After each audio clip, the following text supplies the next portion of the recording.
Tonight, an all-time record high for COVID-19 cases in the province. The 19 virus is trying to bring Ontario's hospitals to their knees. With nearly 600 patients in ICUs, struggling doctors and families continue to sound the alarm. Plus, the only thing I can do is, I have to protect myself and clean my car. Protecting taxi drivers in hotspots, why one company is fighting to designate cabbies as essential workers. And I can minister and serve as my full, authentic self. a new church for a transgender pastor. We'll speak to Reverend June Joplin about her new role with the Metropolitan Community Church of Toronto. Good evening. I'm Marivel Tarouk. Ontario has set a new record for COVID-19 cases. Today's count comes in at 4,456. It's the second time this week that the province has set a new high. The most cases were reported in Toronto with just over 1,300. Peel region logging 860 cases, 444 in York, and 329 in Durham region. The province also reported 21 deaths. As Talia Ricci reports, with almost 600 patients in the ICU, hospitals are pushed to the brink. It wasn't even a thought that we would be dealing with this catastrophe. Lauren Barmash-Viater's entire family contracted COVID-19. Her father died, her mother needs help breathing, and she continues to suffer from long-haul symptoms. This was the variant, so it hit us very hard and very fast. The COVID-19 virus is trying to bring Ontario's hospitals to their knees. Late Friday, the province added 2 emergency orders, allowing hospitals to transfer patients elsewhere without their consent, and non-hospital healthcare staff can be redeployed to hospitals. It's so strange and frightening to see otherwise healthy young people, but they are being admitted because this virus is cutting them down. Dr. Brooks Fallis is one of those physicians. Working in a COVID-19 hotspot, he says he sees the worst of it and expects ICU numbers could double in the coming weeks. If you get the new variant, you're more likely to be admitted to hospital regardless of your age. You're more likely to require an ICU regardless of your age, and you're more likely to die regardless of your age. Some doctors are making a plea to the government to consider allowing healthcare workers from other provinces to help. I would think the provinces will want to work with one another to find these solutions. This Toronto Children's Hospital is adding 8 adult beds for COVID-19 patients. That's never been done before. It is a bit unprecedented for us at Sick Kids too that we had to become part of a support for a healthcare systems crisis like this. I am also afraid that it will get a little bit worse before it's going to get better. A troubling prospect for those seeing the current reality up close now.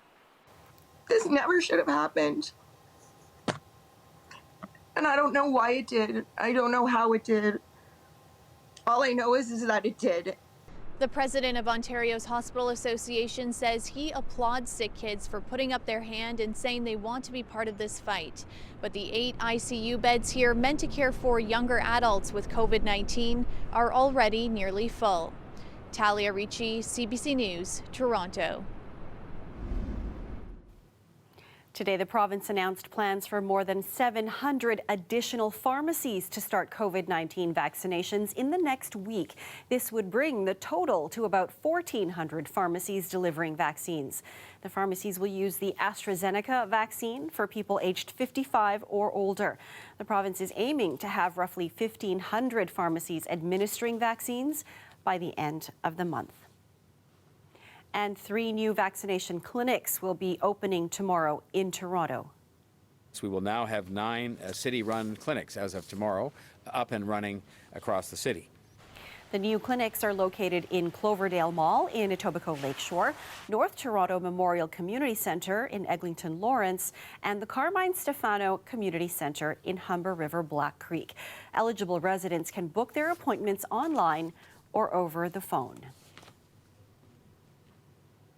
Tomorrow is the first day of the delayed spring break in Ontario. It's also the day some education workers will be able to book their COVID-19 vaccine. The province opened eligibility for all staff who work with special needs students and for those who work or live in designated hot zones in Toronto and Peel. But as Angelina King tells us, the process is fraught with confusion. This initial rollout for education workers feels like it's being thought of on a whim. Public high school teacher Effie Vernuccio says it's also confusing. She works in a Toronto hot zone but has yet to receive her letter from her school board saying she's eligible to book. She plans to try tomorrow anyway. It's incredibly frustrating because education workers have been asking for this, hoping for this for quite a while now. The TDSB says eligibility letters started going out on Friday, but lists are still being finalized. It plans to send the rest out as soon as possible. The province says the about 36,000 education workers who provide direct support to students with complex special needs are eligible to begin booking vaccine appointments tomorrow. The same goes for all staff who work or live in a hot zone in Toronto or Peel. But Peel Public Health says it's not accommodating staff in hot zones just yet. Bookings for those workers should be available in the coming days. The Niagara region is a different story. Education workers there didn't have to wait for the green light from the province. Thanks to their school boards and public health units, some have already got their shot. Kindergarten teacher Tina Lisi's appointment is Wednesday, a major relief after she lost her brother-in-law to the virus. It was quite a shock. It made it very real that this is very real thing that's happening. So couldn't be happier to be getting vaccination. So to help protect everybody else. The Ontario Secondary School Teachers Federation is happy education workers are being prioritized, but says it doesn't want them back in classrooms until a few weeks after they're vaccinated, when it becomes effective. Everyone prefers to be in class with their students, and having to pivot and go virtually has been extremely difficult. But the stress of either having to teach or support students virtually or go into class without proper health measures has been very, very stressful on our members. How education workers will book their vaccines differs depending on where they are. Those in regions that use the provincial booking system, like Toronto and Peel, have to book over the phone. They can't make appointments online, and staff in the 21 areas that don't use that system will get more information from their school boards. Angelina King, CBC News, Toronto. A live look at Ottawa tonight. The city logged 370 cases of COVID-19 today, setting a record high for the third day in a row. Some local politicians are calling on the province to expand the number of hotspot communities. So far, only 3 postal code areas in Ottawa have been designated COVID-19 hotspots. The MPP for Ottawa-Vanier wants the community of Vanier-Overbrook to be declared a COVID-19 hotspot as well. And she's made that request in writing to the Ministry of Health. It's a high density area. The fact that we're not getting attention to get vaccination, I find it problematic. And I had asked the minister at the Legislative Assembly to bring the vaccine in pharmacies so people could have an easier access in Ottawa in general. But I did point out to Ottawa-Vanier as being a problematic region that needs attention. And about an hour south of Ottawa, the city of Cornwall is also hoping to be designated a hotspot. Case numbers are rising there too, and some hospitals are having to transfer patients elsewhere. Well, taxis are essential in moving people around the city. That hasn't changed during the pandemic, but these days, many put their health at risk while transporting sick people. As Ali Chiasson shows us, Beck Taxi wants drivers to be treated more like frontline workers. When you think about the role of a taxi driver before the pandemic, it's about getting people from A to B on time. These days, it's also about getting people to and from essential appointments. A customer from the hospital, from the testing center. Ephraim Adhatom has driven a taxi for 15 years. I don't know if the person have a COVID or not.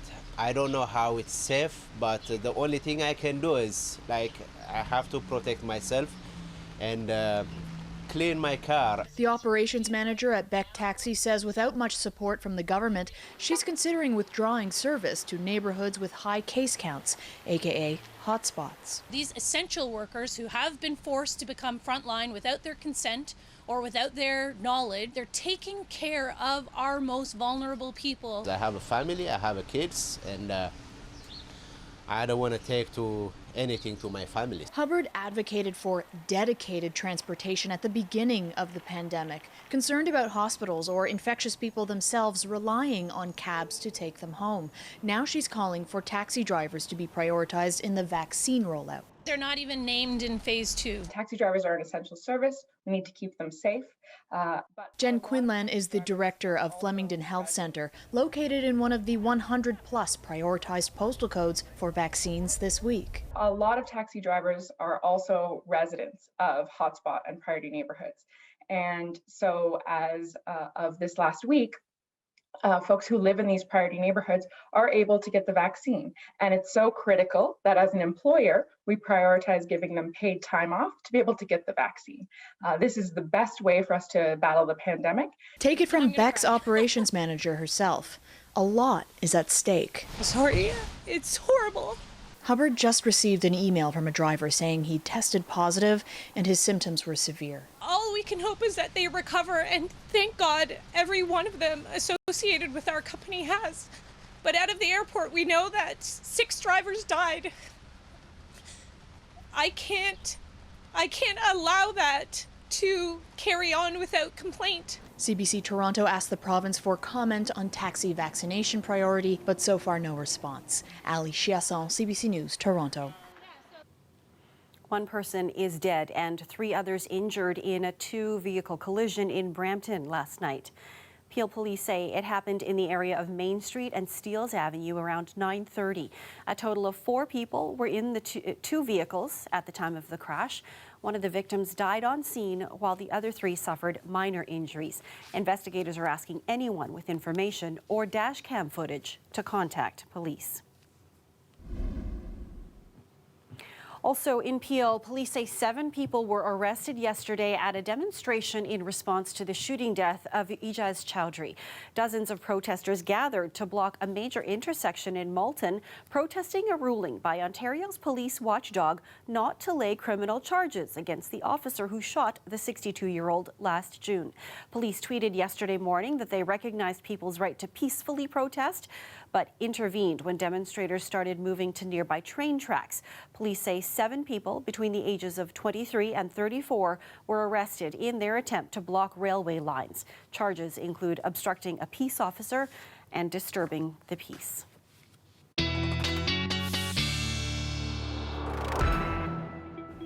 Here's Sophia with our first check of the weather. I have to keep reminding myself this is the spring break coming up that was delayed. So weather kind of important to see how much outdoor time we can get. For sure. If the weather and the spring break had happened last week, summer-like temperatures, but what a stark contrast this week will be from the last. And what a stark contrast both days of this weekend were. Very Jekyll and Hyde, mid-20s yesterday, seasonal, and a Texas low for today. The rain will continue heavy at times into the overnight period. Embedded thunderstorms will be possible as well. It's this upper-level trough that we will be hard-pressed to get rid of this upcoming work week. It's the start of a gradual but major pattern change. I'll tell you later on in the long range where you're going to get the sun. But for now, into the overnight period, rain heavy at times, especially this stretch in the East GTA. You're seeing rain into the overnight period anywhere really from the Georgian Bay to the Golden Horseshoe. This area, though, York, Durham, Oshawa, Peterborough, Pickering, Cobourg, you could still see another 25 to 50 millimeters of rain in the next 12 hours. Fog advisory out for those of you around the Golden Horseshoe, Oakville, right around the bend, Hamilton and Burlington. Be careful if you're driving around the Skyway or anywhere in the West End into the overnight period. You could see some heavier bands into the overnight period and even some embedded thunderstorms. And then Monday will play out very much like today was. Heavier and brief downpours in the early half of the day, and then fog and drizzle to end it off. We will talk about where you can possibly find the sun in the long-range forecast. Be interested in that. See you in a few. Thanks, Sophia. No matter what your background or your beliefs, no matter your gender identity or gender expression or sexual orientation, your socioeconomic status, your age, or your stage in life, you are welcome here at this table. A transgender pastor can now call the Metropolitan Community Church of Toronto her new home. She was terminated from her previous church after coming out. We'll speak to Reverend June Joplin next. Stay with us.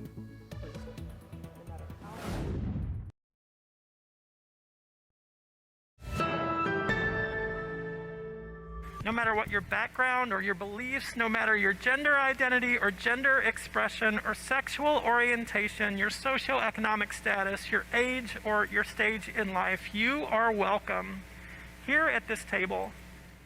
That is Reverend June Joplin delivering her sermon as she was officially installed today as an associate pastor at the Metropolitan Community Church of Toronto during a special online worship service. You may remember last summer, Reverend Joplin came out to her Mississauga congregation as a transgendered woman.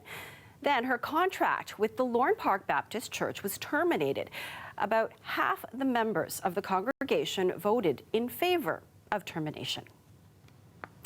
Well, Reverend June Joplin joins us tonight from Mississauga. Reverend, thank you for taking the time to speak with me tonight. It's such a pleasure to be here. Thank you so much. Well, that was a special service that took place today. Tell me a little bit about the ceremony and what it meant to you. Well, an installation is just a ritual welcoming into a new ministry role. It's a celebration, and we did it virtually, of new beginnings and new relationships with between a minister and the congregation. And it meant so much to me in this case because this is the first time anything like this has happened to me as June, as a woman. And so that was particularly special. And when you came out to your previous church last summer, it was in a sermon about embracing your truth. And then you were terminated. Can you tell me what this past year has been like for you? Well, it's been a really interesting year. I think it's been interesting for a lot of us. Our worlds have been quite different. But for me, I've done quite a lot of guest preaching. And because most worship services have been happening online, virtually, all of that guest preaching has been done virtually. And so I've had an opportunity to connect with and offer words to 40-something different churches around the world. And in many cases, I am the first out trans person, the first trans woman to step into the virtual pulpit and share a message at some of these churches. So I believe that representation and that visibility matters, and I hope that it's making a difference. Well, like coming from that experience of this past year to finding a church that you say now accepts you for who you are, where do you see now looking ahead? Where's your journey headed? Well, I'm so grateful to be in a place that really feels like a sanctuary, that welcomes people, no strings attached. When they say all are welcome, they mean it. Today in my sermon, I talked about early visits that I made to MCC Toronto back before I didn't know when or if I might be able to come out. And it was really clear that my reflection resonated with a lot of the folks who go to MCC. And then on our virtual coffee hour, we talked about our early experiences with MCC Toronto. So it's clear that a congregation like that, and there are many congregations like that around Ontario, around the world, it creates a kind of sanctuary that I wish more people could connect with. I got a message today from someone who has a trans sibling, and they said, you know, I have heard your story, and I thought about how my trans sibling would not be accepted at the church that I attend, and so I left that church and went to a more welcoming church. And you know, my dream, my hope is that more and more folks would do that, because I think that would transform the face of a lot of faith communities. Well, and it sounds like your experience resonates with so many within the faith community. But I'd like to know too, though, what impact you want your experience to have, not just on faith communities, but perhaps for society as a whole. Well, as a trans person, as someone who kind of stands at the intersection of identity and vocation and faith, I know just about every trans person I meet either is a person of faith or is what I call faith adjacent. I was having a conversation with a friend a couple of months ago, and she had just come out to her family, and she said, I'm pretty worried about my aunt and uncle because they're religious. And so just about everybody has somebody in their family, or maybe they're the person for whom faith is an obstacle. And too many people are misled to believe that your faith is something that you have to choose between your identity, your orientation, and your faith. And that's simply not the case. And so I hope that just by being myself, visibly, vulnerably, I can remind folks and maybe even inspire folks to claim their identity. It sounds like you've certainly started that, Reverend. Thank you so much for joining us tonight. Thanks, Mabel. It's a pleasure to be here. That is Reverend June Joplin, the Associate Pastor at the Metropolitan Community Church of Toronto.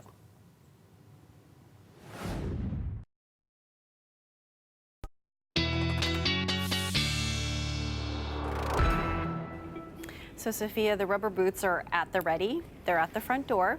And I feel like they're going to stay there all week. Yeah, and I've had them on all day as well. You know what? A few times over the last week or so, I threatened to get rid of all the winter stuff out of the closet. Put it in the tote in the basement, the hats, the scarves, the gloves. And I'm kind of glad I didn't when it comes to this week ahead. Yeah, you're still going to need them. You might not need the parka, though. That's good news, right? Puffy jacket you won't be able to put away. Umbrella will be needed as well. And have a look. These bands of rain are actually traveling north and west. High pressure is blocking it to the east. It's really got nowhere to go but hang out with us over the next little while. So much so that we could see some embedded thunderstorms into the overnight period, really anywhere, especially east end of GTA. It's coming up over Buffalo and right into your neck of the woods. It'll be a carbon copy day as we get into Monday. That heavier rain again in the early half of the day, fog, drizzle more in the latter half. We warm though to 9 degrees and that rain for Monday afternoon. Tuesday, more of the same kind of a carbon copy day and a few more sunny breaks possible for those of you on Wednesday. We are chillier though by standards that we had over the past week. 10 degrees only on Wednesday, and then we cool with rain and seasonal temperatures again to end off this week. We are consistent though. That is nice. Some of you could see upwards of 30 millimeters of rain over this upcoming work week. Will be very good for the flowers. That is the positive light at the end of the tunnel message.